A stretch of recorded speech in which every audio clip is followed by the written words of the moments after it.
Aperire Jésù Kristi ni mò ń ké sí. Ṣé bẹ́ni tó gbani náà ń là sábọ̀ lẹ́yìn ní kúkú.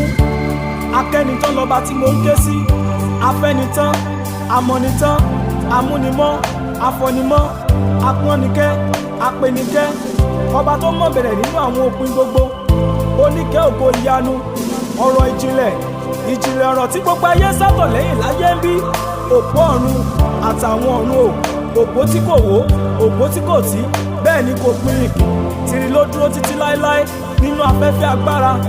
Abálájọ tó ń òwò rí, abálájọ tí pìnlẹ̀ ayé òṣìpò, ọba tó so ohun gbogbo lórúkọ nínú gbogbo tí fi ń ṣorúkọ.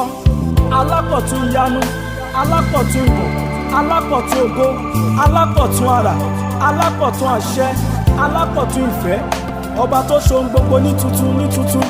Aperire mò ń pè ọ́ kó wá sáyé mi dọ̀tun. Atáyédá niyín, atáyérọ, atáyéṣe, atáyémọ, atóperí ọlá, jìwìjìwì ẹrù bàbá àwọn ẹrù jẹ̀jẹ̀. Atókí, adùnkì, aṣòrókí, olùkọ́gun ọ̀run, òjò wàràwàrà tí tulẹ̀ lọ́kàn. Olùmọ̀ tó mọ gbogbo ẹ̀dá ènìyàn pátápátá. Ọba tó mọ gbogbo nínú ohun gbogbo.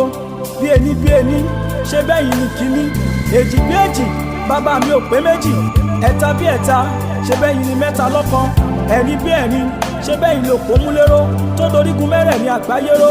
Àrùn bí àrùn, awó gbàrùn mọ́pẹ̀jẹ́ lọ́lọ́run ìyanu, ẹ̀fà bí ẹ̀fà, ẹ̀yin ṣá ló ló fà ńláńlá tí parí ayẹni wá bá ní.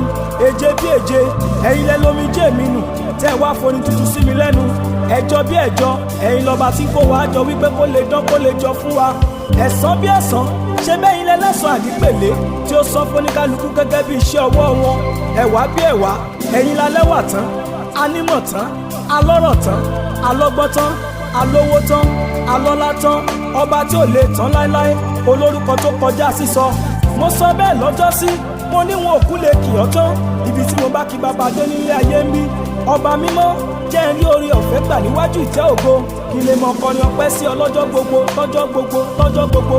Ọlọ́run ìyanu, wọn ò ní padà sẹ́yìn nínú kíkẹ́wì sí ọ nílé ayé ń bí, bí bá ti ń rórí ọ̀fẹ́ gbà. Aperire Jésù Kristi, wá sáyé mi dọ̀tun, kí lè mọ ìyàn lógo bàbá mímọ́ lọ́jọ́ gbogbo, lọ́jọ́ gbogbo, lọ́jọ́ gbogbo.